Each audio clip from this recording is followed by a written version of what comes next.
Welcome to the Side Action Podcast, the sports gambling show that covers everything in the world of sports betting from A through Z. We'll cover the four major sports, as well as anything and everything in between worth some action, and will increase the size of your bankroll. And here we go. All right, welcome to the Side Action, episode 18 of season 6. My name is Jim Weglers, aka Wegs. You can follow me at Wegspool on Twitter and on Instagram. And I'm Coop. You can check me out on Instagram at Dalton Cooper, on Twitter at Mr. Grumpy Gills. As he mentioned, we are the Side Action Podcast. We are a year older and a year wiser, wouldn't you say? Some of us. Yeah, some of us. 50 years old. 50 years young, as they say. I don't know. Looking some days a little straggly, but I'm making it through.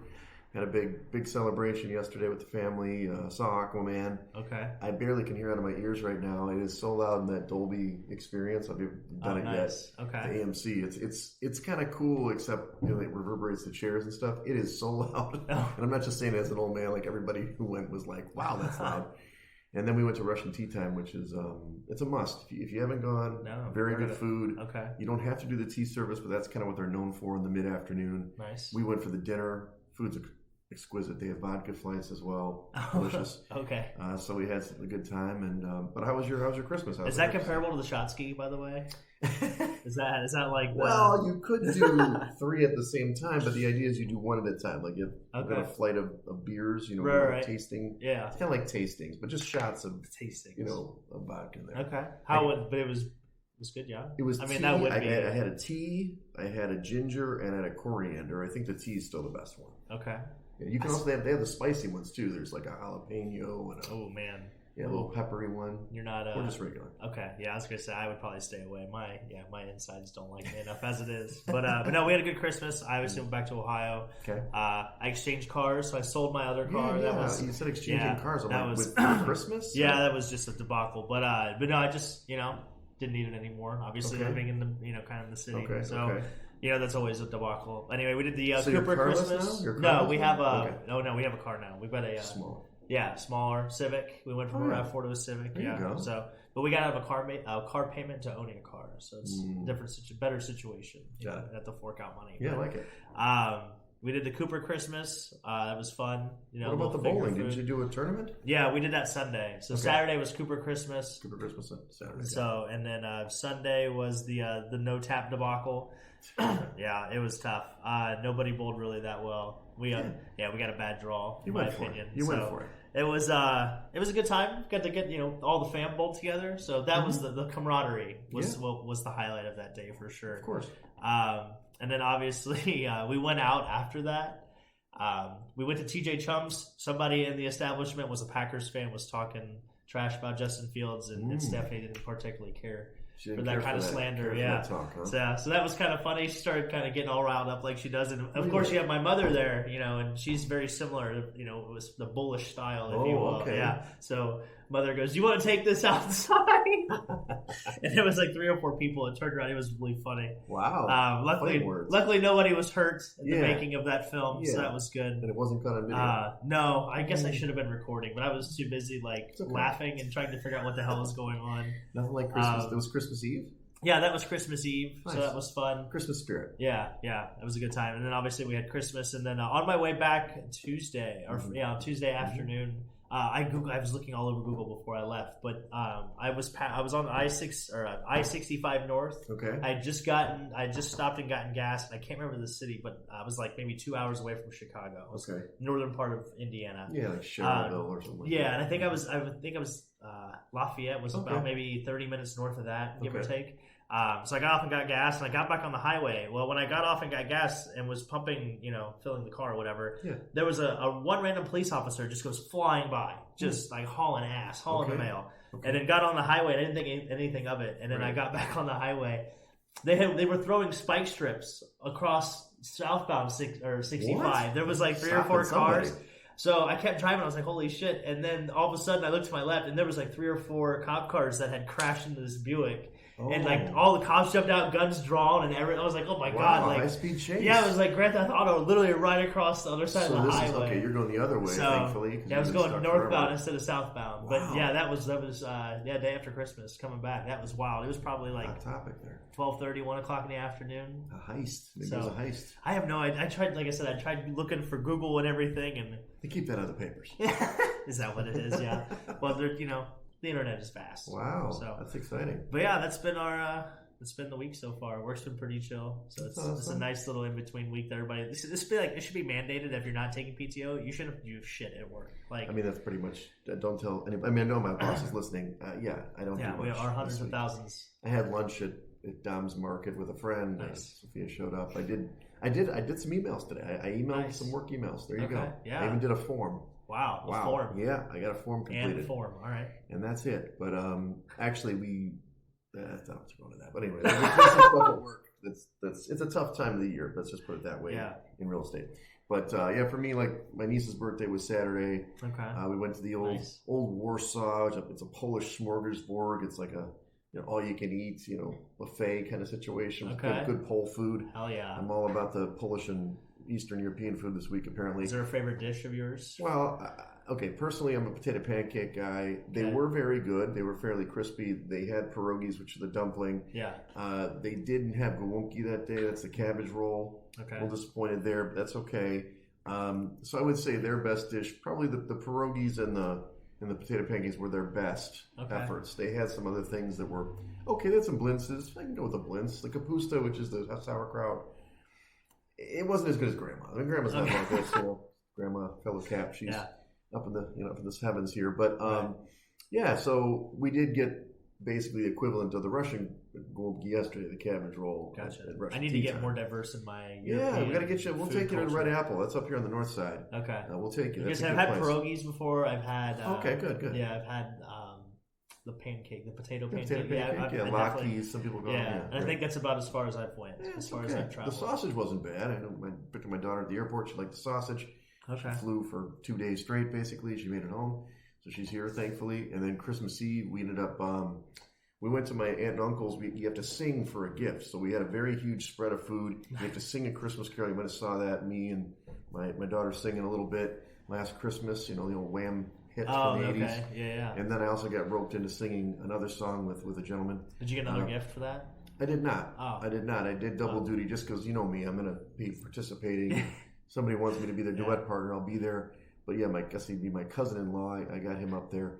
It was pretty good. We did okay. I didn't know all the words to that song. Rising tide, raises all boats. Absolutely. You know what I'm there for. And then Christmas Day, back at my bro's, just got his little breakfast at his place. Then we saw the Wonka movie, which pretty good. Yeah. I mean, there's some debates over certain characters like the Oompa Loompa.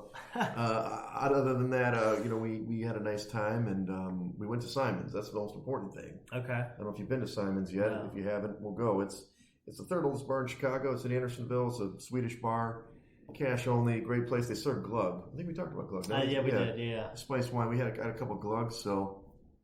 Rounded out the full week, so now we're into the next, and now we're ready for New Year's. We'll talk about it later. So let's get into some stuff here. We got to get to private lives. Nobody cares about that, apparently. So let's talk about. You've got a few people in the shed. I like your number one, so I'll let you go first. Who are you taking to the shed? The shed's getting pretty big. You've got a pretty big grouping here. Yeah, Russell Wilson. You think it's Wilson versus Denver? Okay. He's getting taken to the shed. No, I think Denver's going to be okay. I almost think next year they might be viable. If depending on how well Jared Stidham plays. Sure. I think they're going to trade a defensive piece. I would assume it's going to be the corner. Help me out here. The junior. He's a really good corner for the Broncos. Yeah. No, it's not Chris Harris. It's not Chris Harris, but the other guy.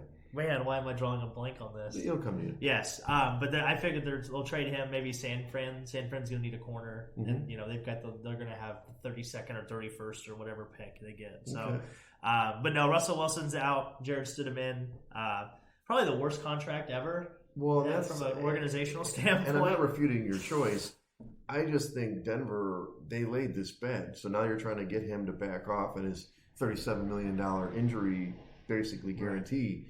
I wouldn't sign it if I were him. Why would I restructure? I mean, what are you doing? I wouldn't do it. I mean, you can say you want him to do it. The thing about it that I don't like, but I've read a lot about it as well, is that they were trying to attempt him to do it during the bye week, so mid-season. Yeah. And then he takes them on a winning streak, which I know you were for him for, MVP.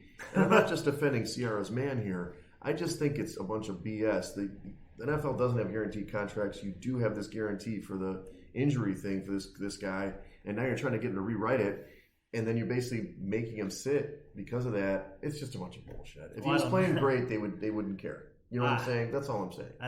That's probably debatable, but yeah, and I would probably agree with that too. But if they won the last 2 or 3, if they didn't go 1-3, if they were 3-1, you think they'd have that debate? No. I don't know. He's going to be the highest cap hit in the league next year. He's not even going to be playing. And then the year after that, he's going to be a top 10 cap hit in the league, and he's not even going to be playing there. But yeah, it's tough. It's the rise and fall of Russell Wilson has been real. It is. And moving forward, I don't see a lot of landing spots for him. No, of course not. He's 36. I mean, it's not like, well, unless it's close to Joe Flacco, but Flacco was never a non-team guy. So that's fair. We're also going to add Syracuse football. Okay. I don't know if you remember our picks last week. We were on USF big time in the that was the one the BocaRaton.com highlight of going to the casino last week was we were watching your pick go 45-0. Yeah, and Syracuse got destroyed. They got beat 45-0. They had 159 total yards, 4 turnovers, and only 9 total first downs the whole game. But Kyle McCord's going to fix all that next year. So I don't know about that. We'll see. We'll see. Early Heisman votes. I'm sure it'd be a good number for you, like the plus maybe $1 million, give or take. Sure. We're also going to add the Pistons. I don't know if you saw this. They're not good. They've been in the shed a couple times. They're probably going to stay there for the foreseeable future. 27 straight losses. Oh yeah, NBA record. Tough to do. 27 in a row. So the all-time consecutive losses is actually 28 because it was done over 2 seasons. But do you remember who that was done by? So little trivia for you. I didn't put the answer in there for a reason. 2 seasons, huh? That's a tricky one. I would say who's been a doldrum of the league. Let's go with the Phoenix Suns. Nope, 76ers. Do you remember they were tanking? The process? Yeah, the process. Yeah, during the process, they lost 28 in a row spanning those 2 seasons. So I'm sure the Pistons might break. I think they play the Celtics tonight, which I think if you're out there looking for some money line, I'm just saying. Money line, sure. They got to break it sometime. Obviously, please bet responsibly. That might be the mortgage.com lock of the week. Let's go to the 401k. But no, we'll leave that alone. So, and then the last nice little honorable mention here at the end of this, I think, the product here, Jair Alexander. He's suspended this week for a game for conduct detrimental to the team. Yeah. So he appointed himself a captain. Literally added himself to the captain's list. Just walked out there. Called the coin toss correctly. Great. And then the verbiage is specific in a kickoff. It's like the only part of the, where it's very specific. And he never got the verbiage correctly. And luckily, the referee asked him to clarify. They did clarify. They got the ball. Everything was fine. But they actually suspended him for a game when they're getting ready to play Justin Jefferson and arguably the biggest game of the year. Yeah. Because they still need to, they're still in the playoff hunt. Yeah, they're in the playoff hunt. Not to have their all-pro corner on the field because of his vote of the week, exactly. award-winning they don't have performance. Hawkinson, but we'll talk about that. Well, that good segue there. I am picking on the other side for the shed is Nick Mullen, who, look, nobody said he was a great player. Nobody was defending Nick Mullen, but I mean, at the same time, he played good enough in the Bengals game to win. They lost in overtime. In this particular case, man, this is tough. And this is one of our picks in the contest. It was like apparent that Minnesota could do whatever they wanted in that game. They kept moving the ball. But Nick Mullen, 4 interceptions, including like the final one, like a terrible throw. You have 29 seconds. You do not have to throw the ball to the end zone. I get he's trying to force feed Justin Jefferson, but terrible throw at the end.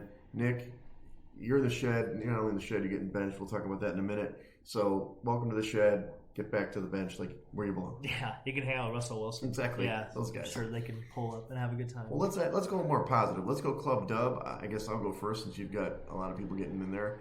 I'm going to start with Lamar Jackson. I don't know if he's been in yet. He's definitely had a good year. We know we've talked about him. He's my MVP, not just because I'm saying that. I've actually bet on him as we talked about early in the season.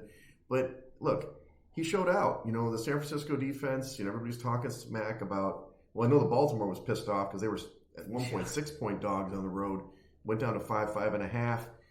And Lamar played great. Now I know that he's Mr. Escapability. I mean, he did it against Jacksonville, that amazing play where he did a spin and throw. He did the same thing against this really tough San Francisco line. I've heard a lot of garbage about how those guys were home for Christmas and they should never, the home team bet against the guys home for Christmas. But in the end, Lamar came through in this big MVP matchup, and more importantly, they won the game. They're 12-3, playing very well. They may have a letdown this week, but Lamar Jackson, welcome to Club Dub. Come on into our special section in my section of Club Dub. Okay. The first floor, if you will. This is the booths. We got a booth for you. We totally missed on the Steelers last week, and you know why? Because Rudolph was starting, and Rudolph can't lose on Christmas. I don't know. He can't lose. Oh, that's true. Right. Can't lose like on they Christmas. started Mason Rudolph. We should have known better. And as soon as they showed that, like the third, fourth quarter, the second throw was a touchdown. We should have known better as a podcast. So I just want to take a minute to apologize for that. I totally missed that, but it's okay. First person in Club Dub. We're going with the Raiders. The Raiders had a big win on Christmas Day, beat the Chiefs 20-14. They didn't have to even complete a pass after the first quarter, so that's pretty remarkable. They only had to score 6 points on offense. Yeah, but the mood in my household on Christmas was great because of course, you got my mom's a Chiefs fan. Papa Moon is a Chiefs fan, and then Stephanie was in spirit rooting. But it was great. It was a good time. Yeah. Also, we're going to add Andre Drummond for the Bulls. I don't know if you saw him the other day. No. He became the first player in the league this year to have over 25 rebounds in a game. Can rebound the ball. Yeah, they beat Atlanta on Tuesday, I believe. Okay. He finished with 24 points, 25 rebounds, 3 steals, and the Bulls are actually right now in the last spot in the play-in game. So they've been playing better as of late. I think they're 6-4 in their last 10. So might have to go catch a game here soon. Another honorable mention here in Club Dub is Amari Cooper. Yes. Amari Cooper had 11 catches for 265 yards and 2 touchdowns. Yes. Those of you in fantasy, I'm sure, were having just... If you played him, you probably won. You were having a field day. You were just so excited. But, they had a 36-22 win over Houston. That's also a Browns franchise record for receiving yards in a game. Do you know who held the record previously? Trivia question. Braylon Edwards. No. Guess? It was Joshua Gordon. Okay, but he was on the Browns first, Braylon Edwards. Yeah. Do you know where he went to school? Greatest university. Braylon? Yeah, greatest university on the planet. Where'd you go to school? Michigan. Went to University of Michigan. Anyway, is that the greatest university on the planet? That's what some say. But anyway, we're gonna move on. So, and then the honorable last mention of Club Dub got added this morning. Miller Moss. I don't know if you saw the USC game, but he is the quarterback for USC. He took over obviously for Caleb Williams, who's leaving more than likely. He threw for a school bowl record and holiday bowl record, 6 touchdowns in their 42-28 victory over Louisville. He finished the game, 23 of 33, 372. The 6 touchdowns and also had an interception. Is Caleb Williams a system quarterback? It could be. I mean, we should have known better too. That was one of my other favorite picks. I didn't add it to our list, but we should have known better. The coaching mismatch there was very glaring. And I think Louisville's quarterback, or was it Florida State's quarterback, was transferring. Announced that he was going to enter the portal this week as well. Is he? Okay. So look out for that. He's transferring to USC, you mean? No, I think he's just entering the portal. The quarterback that took over for Travis Hunter, no, not Travis Hunter, the quarterback for Florida State. Yeah, Jordan Travis. Jordan Travis, yeah. So we'll see what happens down in the ACC. It's getting feisty. All right, well, let's get into the college bowl games. Got a mixed bag start. Start off good with UCF. Yeah, we got hosed on UCF. UCF, not so good. Got hosed. Yeah, what can you say? James Madison, man, they could have done better. Yeah, to say the least. Yeah. Utah got beat, but you've come back now. Kansas took it home, and Oklahoma State. Kansas did cover, right? Kansas did cover. They won by 13. Yeah, and then Oklahoma State on the money line, and then also you get the plus money there, or plus 2 points. Yep. Kansas State is up 21-7 at halftime. They're looking pretty good right now. So. And 2 of the picks that we thought we might tape tomorrow, but there's 2 games tomorrow: Clemson and Memphis. And you like Oregon State, so keep those on your card. Let's talk about some of Art Murphy. Murphy, right? He's like I said, he's building Club Dub for us somewhere in Oak Park, I guess. Yeah. But let's talk about the big games this week. These are kind of the traditional games that are a little bit bigger on New Year's Eve or New Year's Day and so on. You've got the Cotton Bowl. Obviously, this is a big matchup, but we'll talk about who's playing in this one. So you've got, obviously, Ohio State is playing Missouri in this one. Ohio State's a 3.5-point favorite. I'm guessing as you listed this, do you like Ohio State? Is that what you're saying? Or no, I just put the spreads up here when we talk about it. But anyways, McCord is still, even though he entered the portal, is he still playing in this game? Okay, No, so that's kind of have important. they'll have these. I can't remember his name, but they'll have the other quarterbacks starting. And this line actually opened at Ohio State -0.5, so it's moved quite a bit in the last couple days. It's all the way up to 3.5 now. Is there people from Missouri saying not that I know of. Okay. I haven't really checked into. I like Missouri. I liked Missouri from the first time this matchup was put on paper. Obviously Missouri's only had 2 losses this year in the SEC. I think they're physical enough to play with this offense. I highly doubt Marvin Harrison's going to play. No, he won't play. Regardless if he comes back it's or really not. The defense for Ohio State. Are they missing any guys that are not going to play on the defense? Because that, to me, they're driven by their D. No, their defense is good, but I still don't think it's going to matter. I would definitely take the under, but I could see this it's going to look very similar to the Notre Dame game in my opinion. It's going to be a 17-13, 14-10 kind of game. Right. I like Missouri. I like their run game. I think obviously Ohio State can run the ball well, but I just think it's a bad matchup for them. Okay. And then you get the Peach Bowl. That's Ole Miss versus Penn State. Penn State's a 4.5-point favorite. Now, we know that against top 10 teams, James Franklin's not so great. Ole Miss is in the top 10. Do you follow that logic, or you like Penn State in this one? No, I like Ole Miss again. Wow. I like Lane Kiffin against. Going with the dogs here. Yeah, I like the first 2. I do like the dogs. I like Ole Miss. I think Lane Kiffin's gonna. I think it's a coaching mismatch between him and Franklin. And I don't think Penn State can hang in a shootout. Right. We kind of wrote them this year a little bit through our picks, but they won 3 or 4 games for us right there in the middle of the season. Teams, so, yeah. But no, I think a year older. I think maybe next year Penn State might have taken a next step. Yeah. Obviously, the Big Ten's going to get way harder, so we're going to see how well that works. But no, I like Ole Miss here. Okay. Yeah. Okay. Now the Orange Bowl. This is Georgia versus Florida State. We know all the, Florida State got jobbed a little bit. Georgia, maybe they got jobbed too. This is like the all-job bowl in Orange Bowl, but Georgia's a heavy favorite, 20-point favorite in this one. I mean, honestly, I'd probably take the points here. You're probably going to go with Georgia, huh? It's moved from when we did this last week. It's moved another 6.5 points, so it was minus 13.5. So why has it gone so far? I think the motivation. Obviously, I think the Louisville losing last night the way they did really showed that Florida State might not be that good. But just delegitimizes the ACC, if you will. So obviously, I think it's just quick reaction. At that number, I would take Florida State at 20. But anything that you can get 16 or lower, I would take Georgia. Okay, so this one still hasn't set. You probably wait a little bit to see if you get a better number if you like Georgia. Otherwise, take Florida State now. Yeah. I guess my thing was just Florida. I mean, both teams have an axe to grind. Well, and Florida State announced they had players and coaches talking today that they were making an argument that if they're the only undefeated team left after the playoff, that they should be the national champions. Right. The old write-in candidate. We'll see how that goes. We'll see how that goes. But I think Georgia's going to win the football game. That's simple, but just by how many. And then you've got Fiesta Bowl. You've got Liberty versus Oregon. Liberty was the story all year. I'm glad that they're playing in one of the Big Six bowls and all that, but Oregon is a 17-point favorite. Now, does Oregon not have the motivation? Although I think is Bo Nix returning? I think he's going to the I don't NFL? know if he's announced actually. Okay. I don't think he's. I but is he doubt, playing in this game? I highly doubt he is not going to the draft. Let's put it that way. Yeah. Honestly, I haven't read too much into that, so I'll have to look into that. Well, who's your pick for this one? I love Oregon, regardless of who plays. Okay. Even if they just want to line up and run the ball, I think they match up physically. Yeah, they're just a better football team. They're better coached. They're just more physical, and I think even if they don't want to throw the ball, they don't have to. They can just do what Michigan did to Penn State. Right. So, just run them out. Yeah. So then the last 2 games are the playoff games, the semifinal games that'll be on New Year's Day, right? They're both New Year's Day? Yes. Yep. So you've got the Rose Bowl, that's Michigan versus Alabama. Michigan's a short favorite here. Has that always been that way, or did it move around? They started -3. Right, so it's come down quite a bit. It was -1 last week, so it's come. Michigan's got a half a point more this week. So you don't have to worry about opt-outs in this game. I already can see your picks, but why don't you walk through your handicap on this one? Yeah, no, I struggle with this one. Part of the fan of me wants to pick Michigan, and then the logic of me wants to pick Alabama. Okay. So I'm going with Michigan for the sheer fact that I think Harbaugh at some point is going to leave. If it's not this offseason, it'll be next offseason.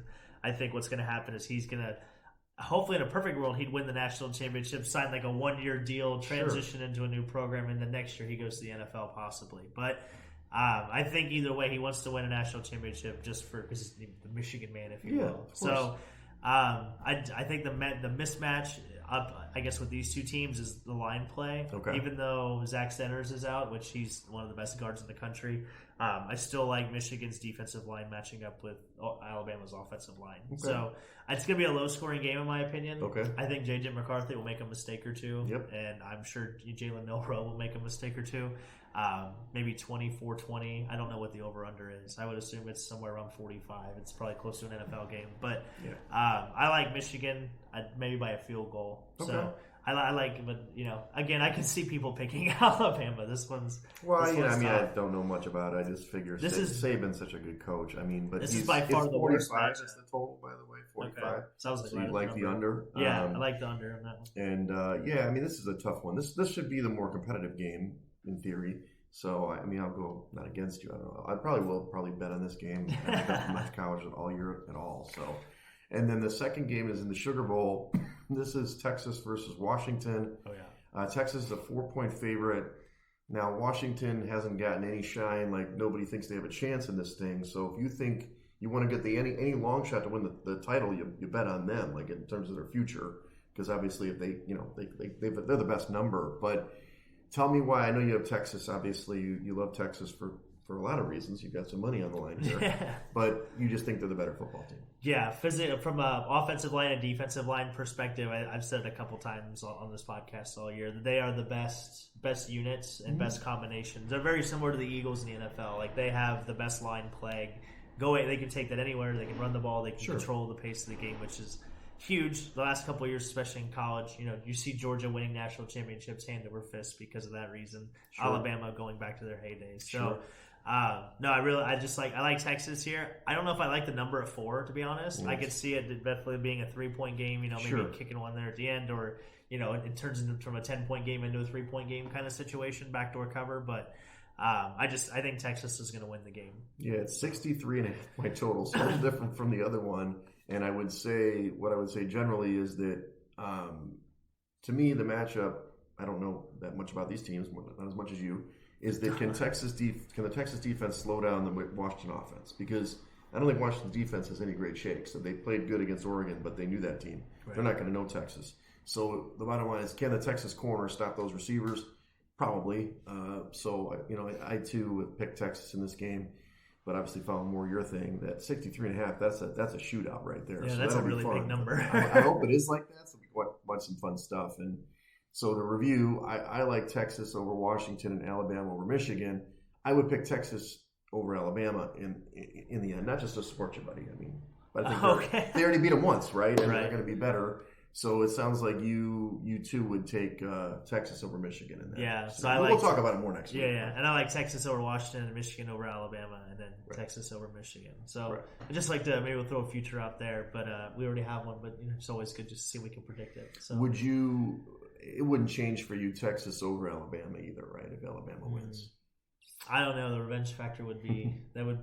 I think it just depends on how well they look against Michigan, because I think Michigan and Texas are very similar from a DNA standpoint. I think they're both built from the up front back, if you will. With Sarkisian, there is a lot of knowledge on both sides there. Right? Yeah, because he coached under Saban there for a while.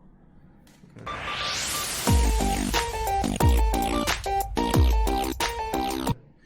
Well, good. Well, let's jump into the NFL now. We've got Week 16 recap. Look, finally, didn't I say this last week? It's going to even out.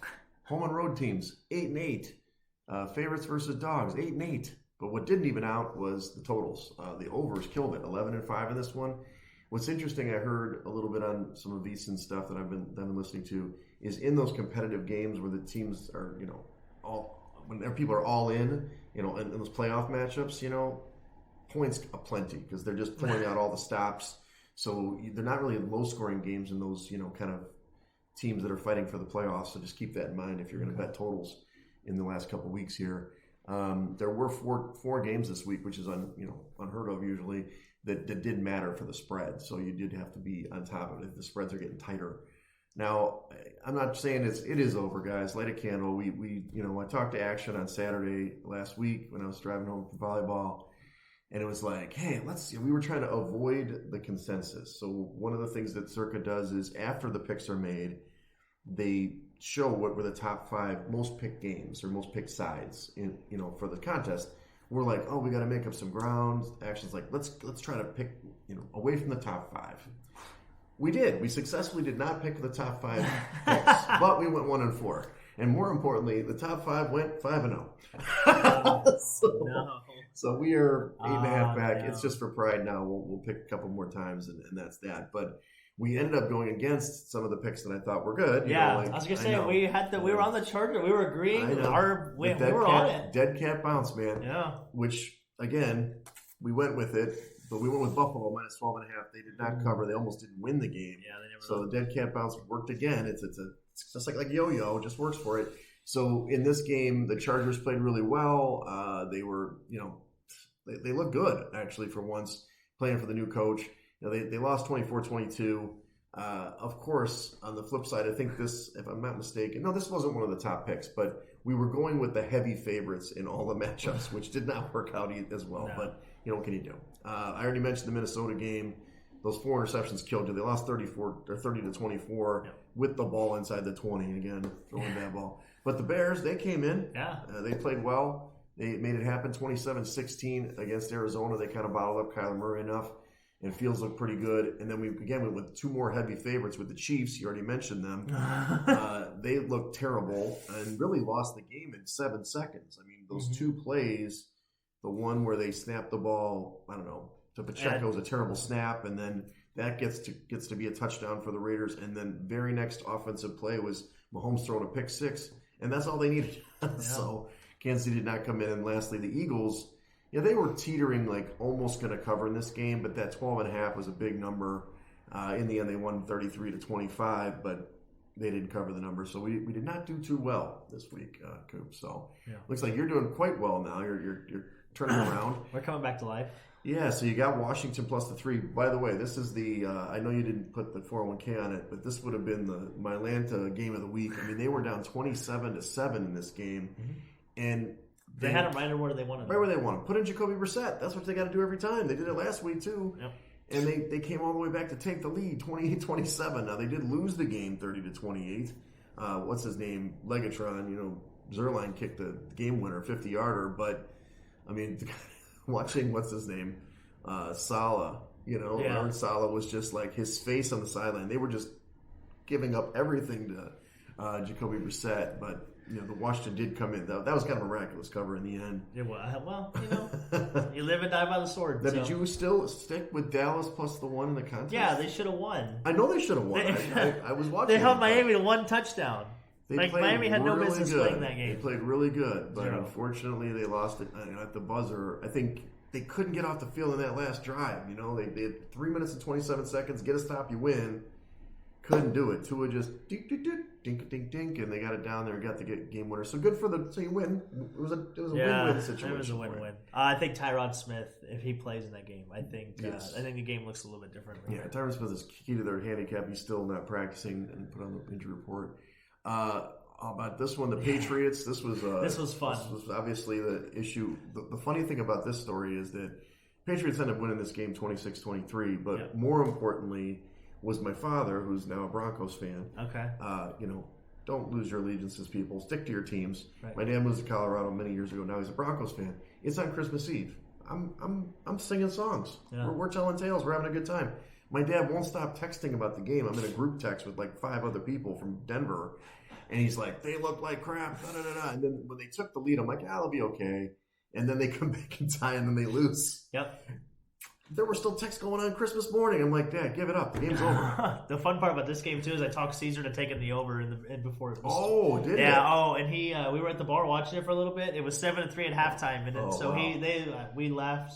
I returned to said bar, and then I watched the madness into the third quarter. I was like, oh my God, we're going to hit the over. Yeah. So, no, that was a fun game. I had a lot of fun watching this game. It was a nice roller coaster of emotions for sure. So that's awesome. Yeah, but arguably the most fun bet of the year. That was a good bet. Yeah. This one, I know they're not in order of the games, but I just put the extra because Cleveland was one of the top 5 picks that we didn't pick, but I'll put this one. So Cleveland, they did win the game. Joe Flacco goes for 300 yards again, 3 straight weeks, 3 more touchdowns, 36-22 win. They're 10-5. They're basically in the playoffs, so good for Joe Flacco. Happy. I think he should be comeback player of the year. I know DeMar Hamlin is a heavy favorite because he did play a couple of plays in a game. He's the PP now. What's that? He's the PP now. He's the personal protector. Oh, is punts. he? Yeah. Oh, is he? Okay. Yeah. And look, it's amazing. He has a total great story. But in terms of performance on the field, I mean, Joe Flacco has just been incredible. The guy was on the couch like 4 weeks ago. Yeah. But they covered the 2.5. But more importantly, the Ravens, which was, I know, in your picks. Oh, yeah. And I liked it too. It was one of the top 5 picks. The Ravens, plus the 5 or 5.5, whatever number, they killed them. They just destroyed the 49ers, 33-19. The game really wasn't close. No. They cut it at one point. I think that was in the second quarter or maybe early third quarter. The closest it was 2-0, I think. Really? Oh, 5-0. They were 5-0. 5-0. That's right. Yeah. But I thought they got it within like 3 points or something, and then they couldn't stop Lamar. The defense was all over. Purdy threw 4 interceptions. So please, God, don't talk to me about the MVP anymore, Brock Purdy. And it's funny because the guys that I listen to on VSiN are so adamant about him, and now they kind of shut up this week. But I'm like, I'm not, whatever. They said, I don't know if you heard this, the Ravens were like, we knew exactly what he was going to do. They were all over him every time. And so they were there. And they made some amazing plays, though. I mean, some tip balls and stuff. But in the end, good for the Ravens and good for you in the cover, man. Kyle Hamilton's really good. He is 6'4", by the way. As a corner. He plays safety. Safety? Wow. I mean, he is ginormous. I mean, as a big man to be playing safety back there. So gotta have those tall guys. I always forget how big he is. It's just I couldn't imagine just playing wide receiver and that guy's back there working. Well, yeah, it's that, and he takes away your tight ends too, going deeper routes. And he plays in the run game too, and he's just all of it. Hopefully he's good to go this week against Miami. We'll see. So now we've got in week 17 a lot of stuff's going on. Coop, you've already mentioned Russell Wilson getting benched. You've got Jared Stidham in, whatever. That's a weird situation. But the same is true for the Giants. The Giants have now finally going to Tyrod Taylor over, our guy Tommy DeVito, and that makes him competitive. That line's dropped right away, and he also, played pretty well when he went in the game. Arguably the best backup in the league. Absolutely. Well, yeah, I think. Well, maybe Jake Browning. Minshew, Jake Browning. There's a few guys. Jacoby Brissett. We just Joe Flacco. Good job, Joe Flacco. Well, he's the fourth stringer, but he's the what? He was the fourth string guy. Oh, okay. I thought you said the fourth swinger. That's what I thought you said in there in the beginning. There's nothing wrong with the fourth swinger. Right. We're free swingers. Well, the cleanup swinger. That's what. Yeah. So the Commanders, like you said, Jacoby Brissett is starting over Sam Howell. Trevor Lawrence, his AC joint, he's really been banged up. Yeah. And it's almost like, and it's tough. They're in a must-win game. I understand why they're playing him, but he can barely, now it's his shoulder. He had the ankle. I don't know. CJ Beathard give him a chance. Right now, I think they're kind of playing the cat and mouse games. They don't know who's starting, but he's kind of out there. The Vikings, we talked about Jaron Hall starting, which is weird, but that's fine. He's better than Nick Mullen, I guess. He won't turn the ball over, but he's just going to run the ball. But more importantly, TJ Hawkinson, he's out for the year, the rest of the season, which really hurts that middle of the field attack. Yeah. That's tough. And then Amari Cooper, which I don't know if he's actually playing tonight. He had a heel injury. He didn't practice yesterday. He'll probably go, but he might be not as effective as he was last week. I mean, he ran too much last week. Yeah, he's balling so hard. I listed that the Packers still have a zillion skilled players injured, but they still put up a ton of points on that Carolina defense last week. At least Jones is healthy. It looks like C.J. Stroud is probably going to play. He was limited. The line is moving his way, and you're playing him in your matchup. And then lastly, I think that Mason Rudolph is going to start. He probably should start, but there's been a notion that Pickett is in limited practice too. So you got to pay attention on to Tuesday that Rudolph was going to play. Official? I think it was okay. Him. Yeah, I think they said he's earned the start or whatever. Of course he did. He played great. He put up more yards. Amari Cooper is out, by the way. Amari Cooper's out. There you go. Sorry, everybody who rode to the finals and you have Amari Cooper in your lineup. Pull him out right now. Well, let's go over the lines now, Coop. We've got tonight the Jets at Cleveland. It's been kind of going between 7 and 7.5. In the contest, it's 7.5 for Circa, which is interesting. But the market is 7 right now. 34-point total. We just talked about the Amari Cooper news. Does that change your tune? Or, you want the Jets to win. You said because your brother-in-law, future brother-in-law. Yeah, he's. But do you? Big let's talk about the cash now, not about the engines. Do you like Cleveland in this game, or you like the Jets? Man, that's tough. I like If I'm going to pick the number, I like the Jets. But if I'm going to pick a team to win, I would take the Browns. I would still take Flacco. He's obviously still the best quarterback on the field. I just think 7 is too many. Okay.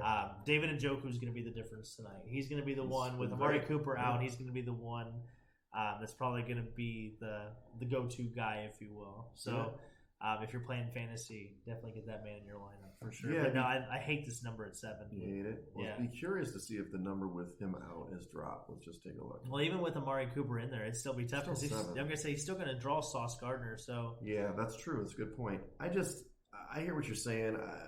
Look, the Browns have played really well of late. Maybe they will stub their toe at some point. The Jets actually scored some points last week, which was shocking. I don't think that's going to happen. I just trust the Cleveland defense here. That's my thing. As you know, they're much better at home. At home, yeah. So I would lay those points with Cleveland if you have to bet this one tonight. It was in my top 5, but who knows if we're gonna. Can we get that in before kickoff here? So the next one, we have only one game on Saturday. It's kind of a marquee game. It's in a 7:15 time slot on Central Time. Detroit at Dallas. Dallas is a 5.5 point favorite at home, 53.5 point total. And I know we're going to differ on this from your picks. I can see this. So look, Dallas obviously lost 2 games in a row, right? We know that they are not great on the road. They played good enough to win last week, but they're awesome at home. So why does that change for me? To me, it doesn't change. As good as Detroit's been, they've locked up their division. They still are playing for the 1 seed, and maybe their defense can step up. But I don't like Jared Goff under pressure, so I will lay the points here at 5.5 with Dallas. I see, and I like the run game that Detroit brings in. Yeah, for sure. We've seen the last couple weeks that a good run game could neutralize, kind of be the Achilles heel of the Dallas defense. Mm-hmm. And I think the other thing too is Detroit has an identity as a football team, to where I feel that Dallas is starting to struggle with their identity. There's a lot of scrutiny under Mike McCarthy now. Some people, myself included, think that he got rid of Kellen Moore just because he felt threatened by him, that he wasn't going to perform well, that maybe Jerry would can Mike McCarthy and just hire Kellen Moore. Oh, for sure. And I think that's really showing. I think it's really coming to life the last couple weeks. But yeah, I like Detroit. I like their momentum. Like I said, I like the fact they have the run game that can control the offensive line and the defensive line of the Cowboys. I think. Okay. Keep Goff, upright enough. They may not win the game, but I think 5.5 is too many. I think Detroit's a good matchup for Dallas. I think they have enough players to keep them, on their toes. Okay, we'll see. So, we can be opposite on this. I'm not going to line up against Dallas at home. I just can't do That's your team. You got to make sure. I have my Cowboys outfit. Yeah, I was going to say, I should get you a hat. Blue here. Oh my God. So let's go with. Now, there's a little bit of a weird scheduling spot. They have. And I know it's New Year's Eve, not Christmas Eve anymore. Sorry, buddy. But there's 10 games in the early window on Sunday. Nice. I get it. They want everybody to go home and have a good time. So the first one is like a huge marquee game. We talked about your Fins are going to Baltimore. Right now, Baltimore is laying 3.5 at home, 47.5 point total. This originally came out at 4 for Baltimore and has already come down a little bit. Hasn't crossed even to 3, which I think it may go that way for Miami. And I don't know. We know Miami doesn't play good against great teams usually, but this was a huge spot for Baltimore. They played amazing. You got to see a letdown here, dude. I just can't back them. So I like Miami plus the 3.5. I'm on your Fins this week. Oh, are you really? Fins up. Okay. The biggest problem I think that we're going to have is stopping the run. Sure. The Dolphins had that amazing. It's actually 3 right here in the market, everybody. Oh, nice. Sorry. So everybody is jumping on the Fins. They're listening to me. I like Baltimore. I like I like their ability to control the line of scrimmage. I think is going to be much better than Miami's ability to protect Tua. Last week. And I don't see how they're going to be able to keep them on their toes enough to throw off that pass rush to Baltimore. Okay. So Baltimore being at home is also going to be a big advantage. They're really good at home. They're good at home. The weather's probably not going to be that great. Well, the Rams did score 33 on them. That is true. They did score 30. I don't know. Maybe the motion might do something where you might have a chance. I don't see it. Of course, I'm trying to be a natural pessimist. Well, and I will say the Fins. You look at the Fins injury report. There were like 7 guys limited. I mean, it's ridiculous. These injury reports at the end of the year are really not valuable. Yeah. Everybody's either limited DNP. Who's playing? So Achane, is he going to play? Is Mostert going to play? And it's like I don't know who's playing for the offense, right. But I hear what you're saying. I just think it's a natural letdown spot. So it's more of a, mini use. So you're saying Miami's going to win the football game? No, not necessarily. I don't think I had them win the football game in my article. I was going to say, that'd be the number 1 seed they'd be playing for next week. I know. I agree. 3.5, though. That's the hook. You like that hook? Yeah. Okay. It's 3 right now in the market, so let me see what it is in Circa, because they did just come out with the lines. They probably put it at 3 because they don't like me. Let's see, Baltimore. Yeah, it's 3. So it is 3. It dropped from 3. And I mean, those 3.5s got scooped up, as they should. They should. So I guess I should put it to 3. I still think it does favor. I mean, 3 is it's a total push number. I think it's going to be a good football game, so I still would lean to Miami. If they get the hook, you got to take the hook. So next game is New England at Buffalo. Buffalo's a 13-point favorite at home, 40.5-point total. We've discussed this before. Big lines with short totals is usually to the dog, but no way. Buffalo's going to lay waste to this team. They lost to them last time, obviously somehow with Mac Jones. Buffalo they didn't play well against the Chargers, but I think this is the one they're going to come and they're just going to destroy and do what they do against the Patriots. And maybe Zappe will do something. We'll see. I mean, he played good last week, but I don't like this spot for New England. I love it for for Buffalo. So. Yeah. I'm not saying it's a contest pick. I just like 13 with Buffalo. Buffalo's gonna be arriving, that's for sure. They're arriving all over the Patriots. I see, and I like the Patriots here. I think 13 is way too big. Okay. I think first of all, Bill is coaching for the wins to get his record. Sure he is. And I think they match up well with Buffalo, to be honest with you, just from a coaching standpoint or personnel standpoint. So I'm with you. I think Buffalo's going to win the game because they have to, but they will. No, I think 13 is too many. They play this team well. They match up against them well. Bailey Zappi is probably better than Mac Jones from what we've seen so far, and I just think it's too many. I'm taking the trend of the road divisional dog of 7 points or more. You get on the dog, and they win. And I don't care if they win. They just got to keep within 12. I know. No, I mean heavy numbers are not great. Let me make sure I didn't put that in the top 5. But anyway, I don't think so. Did I? Was that crazy? Oh yeah, you did. No, I didn't. Oh, I did. Minus 12. You did. Yeah, you did 13 now. Yeah, you got a 13 now. See, you jumped on Buffalo too late. You got to get on one earlier. Well, those are the contest lines, so I just put the contest lines. All right, so Atlanta at Chicago. The Bears are a 3-point favorite. This is weird. 2 weeks in a row favored. 38-point total. Metrics say these teams are actually pretty even, and Atlanta might be slightly better, which I don't believe. I don't see that on the field. So I do like the Bears in this one, minus 3. I think that what are the Bears good at? Stopping the run. Right. What can Atlanta do? Run the ball. Not in this game. You're not going to run the ball. Sorry, Taylor Heineke. You're going to go to the wind in Chicago. You're going to be in trouble. I think the Bears are going to win another one, and they're going to cover this number. You with Atlanta now? I hate this pick. I just think it's a push. I think it's a push waiting to happen. That's why. You can do the stay away, the no mas. Yeah, I mean, I've honestly, by the pick aside, I think I'd take Atlanta. I think the Arthur Smith is kind of coaching for his job, I believe. Of course he is. They have to win the next 2 games to have a chance in the playoffs. If he doesn't make the playoffs, he's out. Yeah. So I think out of pure necessity, they'll figure something out. They'll get, I think, if they can get Tyler Heineke on the move and actually rolling out and getting some of his legs incorporated, they'll have a chance. But to your point, that Bears run defense, they've been good. They've been real good. Yeah, they've been really good. And Justin Fields plays better at home. I don't know what it is with him. He doesn't turn the ball over as much, I guess. Probably hears. And he likes to run around. So I don't know. They played. Look, Atlanta did what they needed to do last week. They bounced back and won big, and that was also one of the top picks that I did like. Not in my top 5, but good for them. But okay, how about Tennessee at Houston? This is up to 5 or 5.5 now, because they're anticipating Stroud actually playing in this game. Oh, no, it's down to 4. So here's the thing about these lines, man. They're changing, ever changing. So maybe he didn't practice today or something.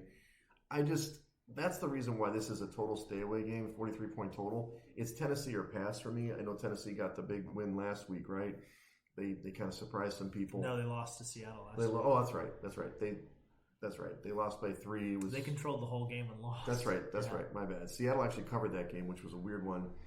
But in this one, I don't know, 4 points, Mike Vrabel. I probably lean to Tennessee, but I don't like this game at all. And I need to know if Stroud's playing or not, because I don't like the way Houston's played without him. Yeah, great color matchup, by the way, Seattle and Tennessee. That was a fun one. But no, I'm actually opposite. I like Houston this week. I think even if I'm hoping we get some more Davis Mills. There was a Davis Mills sighting last Houston game, so he had a couple touchdowns there at the end. Obviously, when they were it didn't matter, but he's still got a really long neck. So he's still out there and kicking. It's always good to see him. But no, I like Houston this week. I think that they obviously have to win to stay in the hunt for the playoffs.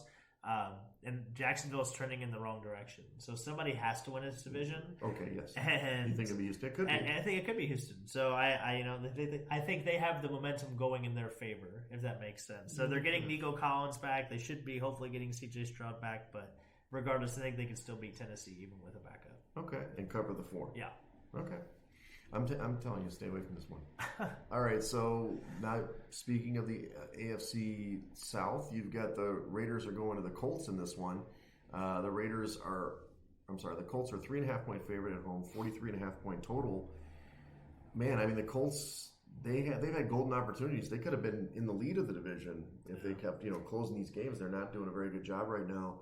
The Raiders are coming off this huge emotional win, so this is a letdown spot for me. Another letdown spot for the Raiders. It doesn't mean that they won't play decent, but man, that hook, dude, I hate the friggin' hook. So I would lean to the Colts. I will not take this in the contest, but I have to pick it for my contest.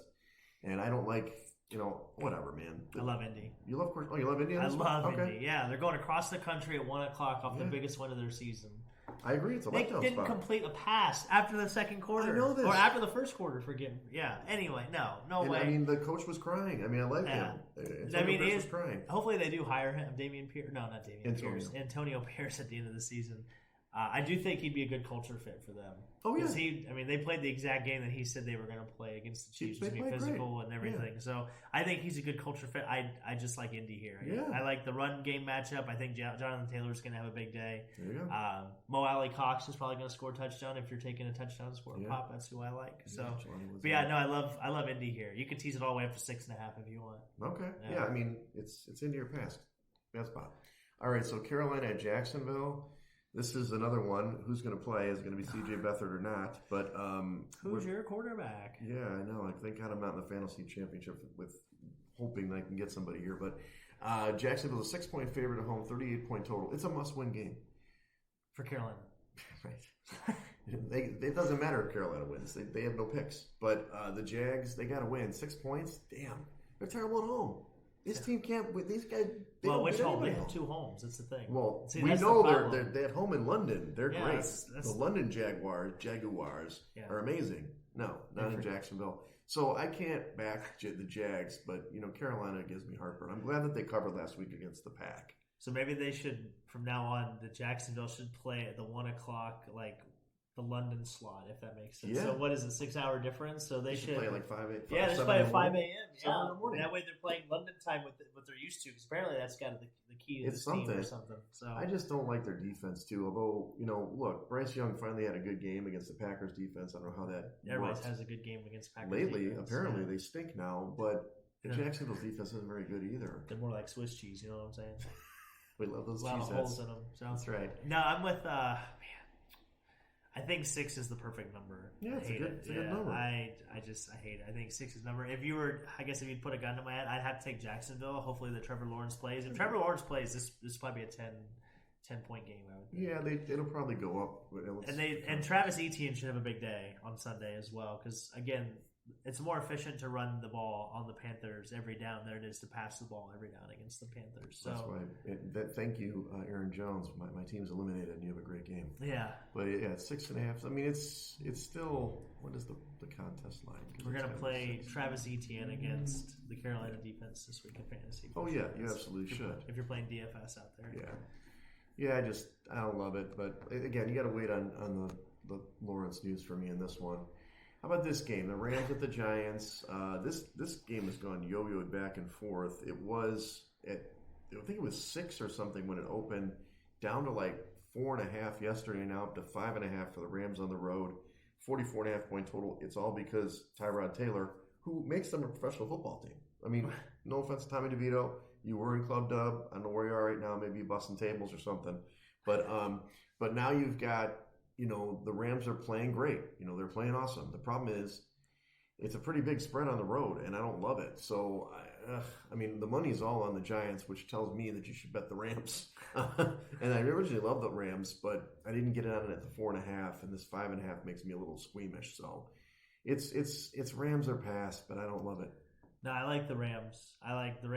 The quarterback mismatch, even though Tyrod Taylor is better. Also, the run game. Like, Kyron Williams, he's been really good whenever he's not, hurt or been on the IR this year. And the Rams have 3 good wide receivers. They have, no one knew that Puka Nacua was going to be the best rookie wide receiver. Rookie of the year? Yeah, rookie probably. Of the year? You would think, well, right? CJ Stroud he's in the clubhouse favorite, but he hasn't played for 3 weeks. And Puka still, he's actually ahead of like Randy Moss in yards for a rookie wide receiver, and he's like a 5th round pick. Yeah, anyway. It's just ridiculous. So, no, I like the Rams. I think they're they're trending in the right direction at the right time of the year. So McVay, there's a coaching mismatch here in my opinion. Well, Dable's a good coach. Dable's a good coach, but he's more of the offensive side. Yeah. I think from that mismatch. Well, they can beat the blitz, and that's the thing. What's his name? Martindale loves the blitz for the Giants, and that could play right into Stafford's hands. I hope so. Stafford's starting in my league. I got to make it happen. So we like Rams in that one. So how about Arizona at Philly? Again, heavy favorite for Philly, 10.5 points, 48-point total. Philly just can't hold leads, bro. It kills me. It kills me with this team. I really like. I'm kind of like full disclosure. My company loves the Eagles, as I think I've told you many times. They get on my last nerves, but now I'm kind of rooting for Philly. They're almost like the underdog, even though they're still could be the 1 seed. Yeah. I just don't think they can cover this number. 10.5. I don't. Their defense is bad. It's bad. I can't see it. So I will. If I had to pick a side, it's not in my top 5. I would take Arizona plus the points, even though it's a 48-point total. It's a pretty high total, but that's because Philly can't stop anybody. See, and I think I would take Philly here just solely based on the coaching mismatch. Okay. I think the coaching staff of Philly is much better, much more experienced than Arizona for sure. Obviously, Kyler Murray being back, the mobility of him might give the Eagles some trouble. Sure. So I guess I do agree with you, from that perspective. But the Philly played really well against the Giants. I mean, they didn't play. They just didn't stop it. Yeah, they couldn't, to your point, they couldn't end the game. They couldn't get that stop at the end of the game. Right. What you were talking about with Dallas too. So. But Tyrod Taylor obviously is a little better than Tommy DeVito. But I just think Philly's got to get right at some point. So I thought so too. Their line play is going to take this game over. I mean, in theory, 10.5 is the perfect number because 9 it's Philly and 11 it's Arizona. I hate this one too, but I'm going to take Philly. Yeah, okay. I'll write a big favorite. Why not? All right, why not? Hold my nose. Okay, so how about this one? Actually, it's not for the NFC South or officially, but it's pretty much it can be determined. If Tampa wins this game, they're playing at home against New Orleans. They're 2.5-point favorites, 42.5-point total. If Tampa wins, they win the division. I think that's it, right? Yeah. What about basically? I think it's it, right? Because aren't they? They're 8-7. They'd be 9-7. I guess Atlanta could technically, whatever. It's a big game and determine it. It would eliminate New Orleans basically because they're 7-8. So. 2.5-point total. Tons of money came in on New Orleans in this one. It was at 3 originally. Got beat back to 2.5. So, but Tampa's offense is playing great. Can you go against Baker Mayfield in this squad at this point? Look, I thought the Saints were going to do it last week, and I was dead wrong. And they couldn't do it against a good offense. I don't think they can do it this week either. So I'd lay the points with Tampa. No, I'm with you. I think Baker is one of the hottest quarterbacks in the league. They're Fuego. Again, one of those teams that's just trending in the right direction at the right time. And I think Baker's playing for a little bit of long-term deal here. I mean, after this, if he wins this game, I would be down to sign him for 3 or 4 years if I'm Tampa. Comeback player of the year? Yeah. All right, honestly. So, but no, I'm with you. And I think Tampa's defense is getting better. They're starting to get a little bit healthier. And they're pretty familiar, obviously, with New Orleans. So I expect this to be a low-scoring game, but I would expect Tampa to come out. Yeah, with that, when it moved from 3, it was like 3.5 to 3, and then to 2.5. You got to take Tampa now. Yeah. I mean, it's a divisional game inside the 3. So, all right, how about San Francisco at Washington? 13-point favorites for San Francisco on the road, 49.5-point total. You do have Jacoby Brissett, who's been hot late, both in the Rams game and last week, but San Francisco is going to be angry. It's going to be bad. Yeah, they're going to destroy this team. Yeah, I'm not saying I put it as a contest pick, but if Action wants to take a big favorite, I would take this one because even though it's across the country, San Francisco got embarrassed. They're going to come out and light them up. McCaffrey might have 3 or 4 touchdowns this game, which is really sad because I thought in the beginning of that game they weren't giving the ball to Christian McCaffrey at all. They just kept throwing it against Baltimore. I'm like, why are they? And then when they did, they had like 9 carries for like 80 yards at halftime. He scored a touchdown there. So what the hell are we doing here? Again, another team is just ignorant to run the ball. Anyway, no, I'm with you. I like San Fran. They need to give the ball to their MVP candidate, Christian McCaffrey. Yeah, they need to let him go off. So. I'm with you. I'd be willing to give up the points and hold my nose on this one as well. Yeah, and Jacoby's a little bit mobile, but it wasn't like they didn't get pressure on Lamar. It's just they couldn't get him to the ground. The guy was too elusive. It's going to be a rough day for Jacoby Brissett. Then what happens is you got 3 late games in this one. You get Pittsburgh at Seattle. Seattle's a 3.5-point favorite at home, 41-point total. I don't know, man. Seattle they got the win. I was incorrect about the Titans there. They did get the win, so they've got 2 in a row, so they're back on the positive side. I still don't trust this defense, unfortunately. And the offense is pretty good. And I don't know, Geno was okay last week. He wasn't great. Pittsburgh lit the world on fire, so it would tell you to take Seattle, but this 3.5 is no good. I like Pittsburgh plus the points here. I love Seattle this week. For sure. The only team that Pittsburgh can beat in the last 4 weeks is Cincinnati. Yeah. So, and I think Seattle's offensive line can handle the pressure whatever pressure that Pittsburgh can generate with T.J. Watt and company. So they can also run the ball, which I think will help neutralize that pass rush as well. And basically, the Seahawks are in the last playoff spot, I think, right now as it stands in the NFC. So if they keep winning, they're in. But I like the matchup here. Pittsburgh going across the country, which usually doesn't make that big of a difference going east to west. But Seattle's a hard place to play in. Sea Chickens? Yeah, the Sea Chickens are going to be flocking, I think. I like this game over, though. 41-point total. I got to be flocking kidding me. You're going with the over? Yes. Okay. These defenses aren't that good. Yeah, that's fair. Seattle's defense isn't good, and Pittsburgh, come on. Yeah. I don't know what to say. They give up a lot of points to everybody. Last week was kind of an exception, but that's only because they got up so quickly on them. So I like the over. Okay, so Cincinnati at Kansas City. This should have been a marquee game, Burrow versus Mahomes. Kansas City's a 7-point favorite at home, 44-point total. Look, we talked about this last week, I think, maybe a week off. Get right game for the Chiefs? I don't know. Theoretically, yes. I think the Cincinnati defense is no good. But 7 points? God, heartburn. So I would lean to Kansas City. They're not in my top 5. I think they're going to play way better after last week's matchup. Obviously, you're seeing, what's his name, Kelsey. You should have put him in the shed. Kelsey throwing his helmet on the sideline like an idiot with Taylor Swift looking on. Come on, be better. But I don't know. As good as Cincinnati's played on offense, I think Kansas City's defense is still good, as we saw. And so I would lay the points here if I had to. Yeah, this one's tough. I hate that number. I'm going to be honest. I think 6.5? I think that number, if I can get 6.5, I take the Chiefs. But if I can get 7 to 7.5, I'm taking the Bengals. Okay. God, you can't give points. You can't give a touchdown to that team. They don't have any wide receivers. They're so bad at wide receiver. How me and you might be able to make their team. I told you. I was trying out. They were having me go, but I had the Theragun. The Theragun's over here. It warmed me up. My hamstring. Has Pacheco cleared concussion protocol either? Did he have another concussion? Well, he left that game. He didn't come back in. So I don't know if he's cleared. If Pacheco is going to play, then maybe I could see Big getting behind the Chiefs. But if Pacheco is not in there, I wouldn't back this team. I would back Cincinnati. I think they can control the line of scrimmage enough to get by. They probably won't win the football game, don't get me wrong, but hell, we said that last week. 7 points. But this is definitely a 5 or 4 point game in my opinion. Mm-hmm. If Pacheco plays, then fine, I'll hold my nose. But if I think maybe the Chiefs could run the ball consistently if he plays, but if he doesn't play, then they're not going to run the ball. They're not going to lean on the big guys. So yeah, it's true. I think it just depends from that aspect. To be honest with you, that's how I feel about it. Let's see. I don't know. It doesn't have to see. Isaiah Pacheco did not practice on Wednesday.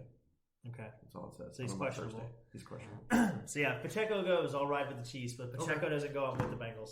Okay. Yep. Check your reports. We got the Chargers at Denver. Denver, obviously, with the switch to Stidham. 3.5 point favorites at home. This was up to 5.5, I think, when Russell was playing. 37.5 point total. So definitely check this line because it's moving back and forth. I guess it's what is this? It's not a dead. We said it's not a dead kitten bounce. That's an offensive coordinator. So what's when they bench a starting quarterback that's better than the other one? What are we going to call that? Lighten a spark. Lighten a spark? Yeah. You think that's going to spark it? That's what Sean Payton called it today. Spark it. He said they're going to George Stidham for a spark. He had 2 good games as the Raiders quarterback last year, and obviously the Chargers don't care about the game. Remember with the school? Stidham? Yeah. Auburn. Oh, there you go. See, I had to give you a softball because I last know couple you some. kind of stumbled on. So. I mean, you're throwing me whatever Brandon Edwards from the 90s, man. I mean, I should have got that one.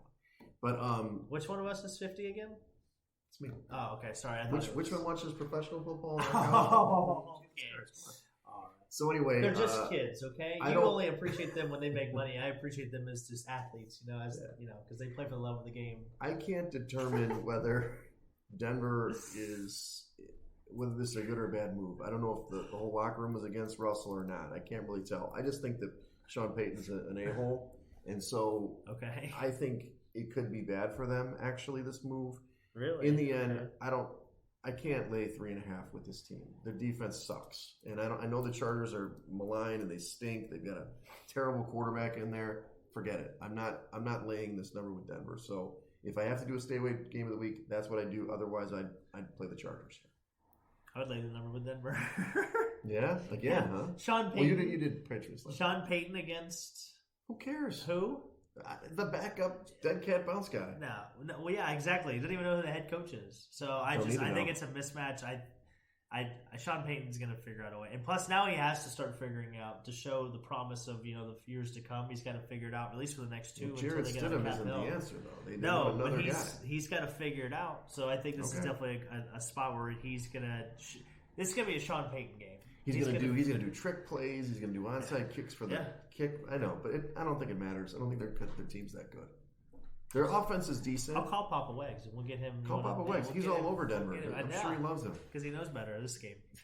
All right, well, let's go. The last game is Sunday Night Football. There's no Monday night this week. You've got Green Bay against Minnesota. We talked about the Jaron Hall starting. Just got announced a few hours ago. This line dropped. It was 2 points for Minnesota at home all week, and then now it's down to half a point. I wouldn't be surprised if the Green Bay goes off as the favorite at some point. So 43.5 point total. Horrible. Both teams got to win to stay relevant, and I really liked Minnesota going into the game even with Nick Mullen backing up. I don't know if I can do Hall though. I can't trust that guy. So I guess it's Green Bay or pass for this. This would be I don't want to watch this game. It's going to be ugly. I want to watch it because I want to see how long of a leash he's going to have. How you long? Think they'll pull Hall? Why wouldn't they just play Mullen then? And then if he sucks, he had 4 interceptions. So what? I feel like to keep the team. I feel like to keep You thought it was the team. Well, I mean, I know Jefferson was pissed. Obviously, he was mad. But the reason why he threw the last interception because he threw it to Jefferson. I like the over. I do too. I like the over a lot. Minnesota's an over team now. I like the over a lot. I'm staying away. I don't know. It's a pick 'em, so whatever. I mean, I can see either way. I mean, I can see Minnesota. Ty Chandler's been playing well. They can control. They can run the ball and help out their young quarterback. Is terrible, right? But.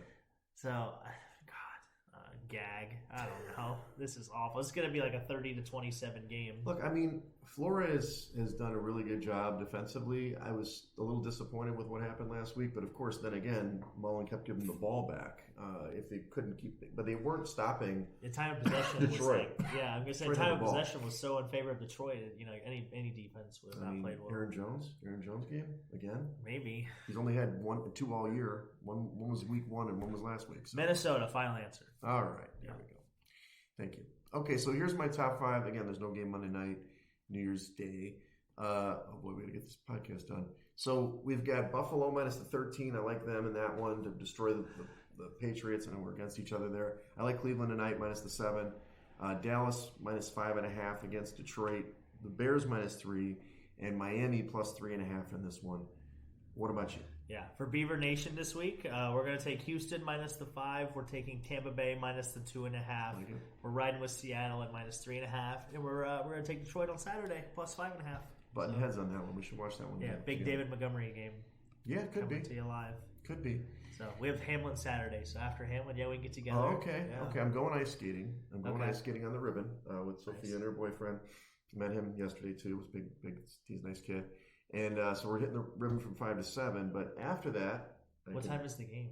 7:15. It's an evening game. I thought it was like 4:30. Okay, so that would work well then. So you're not going to the Rizzo's thing? You're going to Hag and Jackie's? No, I'm doing both. You're doing both? I have a ticket for both. Yeah. So I bought a ticket for Jackie's? No, for Rizzo's. No, I bought a ticket for Rizzo's, and I didn't realize that it had already filled. And I was we were at spur of the moment. I was, with Stephanie at Christmas. She's like, "What are you doing for New Year's?" And I didn't even put it together. Yeah, and then the other thing is too. Sunday morning, I have to go to Lockport to bowl you're in a bowling. tournament. Yeah, so you don't want to be hammered. Well, here's the thing. I'm going to Rizzo's for sure. I guess I could go to Jackie and Hags. They did invite me. I just do a pregame there, and then I didn't usually do to... both. I got to get my duds on. My mom got me a party shirt, but I don't think I'm gonna wear it for this one. I'm gonna wear it for my party. So gotcha.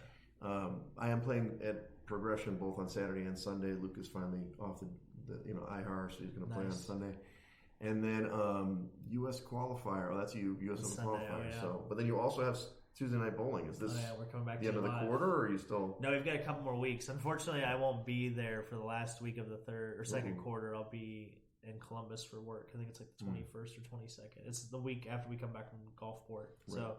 Are we going to be doing this in Gulfport, by the way? Well, first of all, I have to decide to go to Gulfport. Oh, I know I said yes on there, but I have not secured lodging and I have not bought a plane ticket. So gotcha. Well, you have lodging.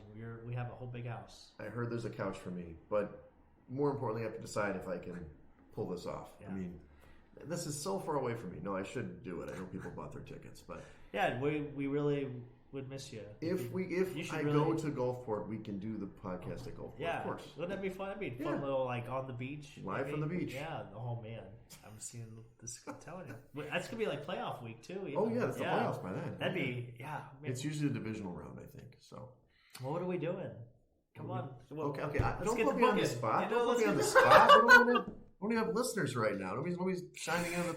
I'm waiting for Stephanie to get in the chat and beat me up. Well, let me go through my process. I don't know yet. No, I know.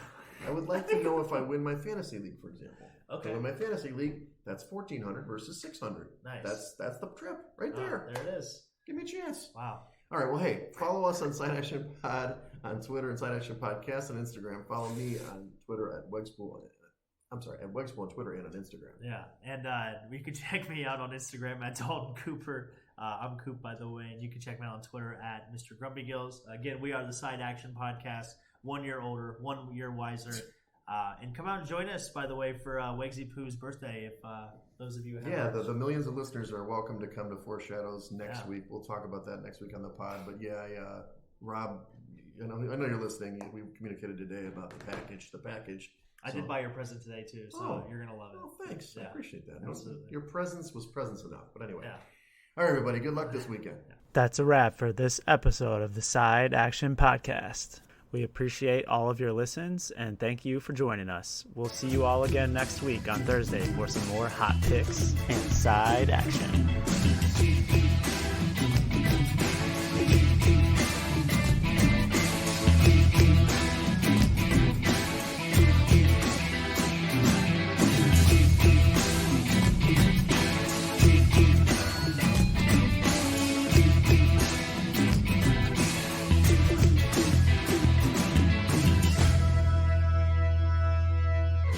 Side Action Podcast, its owners and associates take no responsibility for the opinions or statements made by the show hosts or their guests. Statements or show topics are not necessarily the beliefs of this podcast, and opinions between talk show hosts may conflict. Individuals following the advice given on the podcast accept their own risk of losses from wagers made, as the Side Action Podcast, its owners, hosts, associates, or guests will not guarantee any advice given. The opinions and advice given on the Side Action Podcast is for entertainment purposes only. Gambling problem? Call 1-800-GAMBLER. Intro and outro and transition music credits. Song titles Jerry 5 and District 4 by Kevin MacLeod at incompetech.org. Licensed under Creative Commons Attribution 3.0. creativecommons.org/licenses/by 3.0.